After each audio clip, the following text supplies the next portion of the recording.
Hey guys, welcome back to Paul DaFox. Today's video is a turbo update. I haven't done one in a while, and actually I haven't been down to the shop in about 3 weeks, so I know some progress has been made. They sent me some pics last night, so I'm just gonna head down there, check in, see what's going on, grab some footage, and I'll see you guys when I get down there.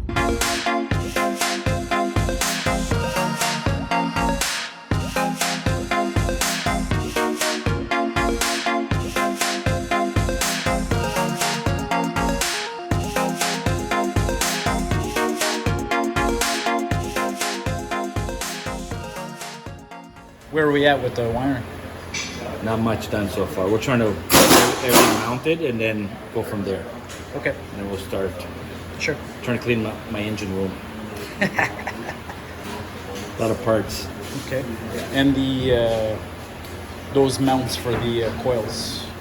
Probably next week we'll get Next it. week? Yeah. Okay. Yeah, maybe the beginning of Monday or Tuesday if the guy has the materials. Can you show him a picture of that? I think the guy has the program for it. He's gonna water jet. Like he just needs.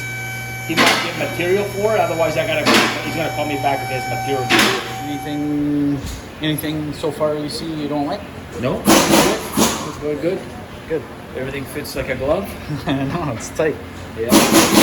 I think the fuel rail. The fuel line sneaks in behind there. So. Okay. And behind here. I believe so. Yeah, okay. We should be able to route it, yeah. I don't know if you're going to be able to sneak it in there now. Yeah, we should be able to. Yeah, through here. We'll see. When we order the turbo to sit on the bracket there. Right. So, put all the bolts in. We put all the bolts facing downwards. Right. Put the nuts on the bottom. So if everything came loose, at least it locates the turbo. It's not going to slide out. Right. Everything's nice. Yeah, good. Put the dipstick in yesterday. Put the tube There we go. Because this would hit the plate. Okay. So I tried to put it all back to the original. Yeah. The 4-valve is, but then I realized we had to cut the stuff down just like this one here, so Gotcha. so it wouldn't hit the shield.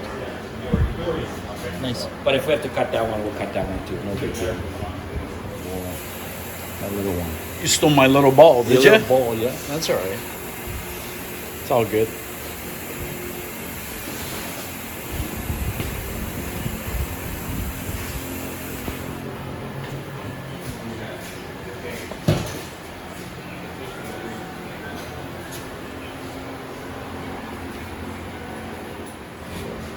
What else? I guess. Well, now I just finish putting the fuel system on and then start wiring. You know, Right. And just get everything else going, ready to fire the car up, you know? Yeah, I'm looking forward to that. Here's the new kill switch installed. One in here, one is going to be in the car. That's the old data log switch. That'll go. Don't need that. But these are pretty cool. Push style and a little LED red light up. So there'll be one in here and one in the car. So if you ever forget to, flip it on, you don't have to get out of your car and just push it on or off inside the car.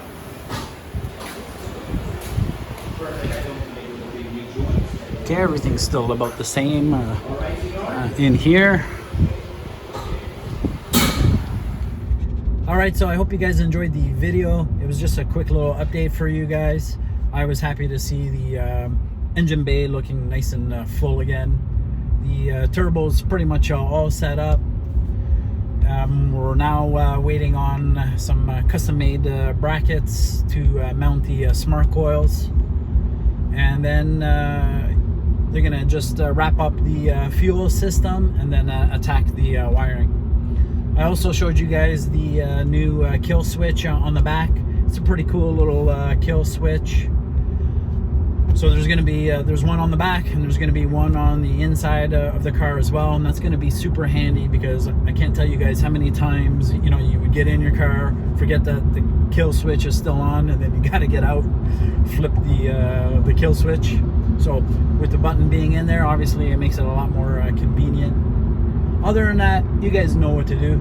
give the video a like, drop in a comment, smash the subscribe button. You know, I appreciate you guys watching my videos, and we'll see you again here on Paul the Fox.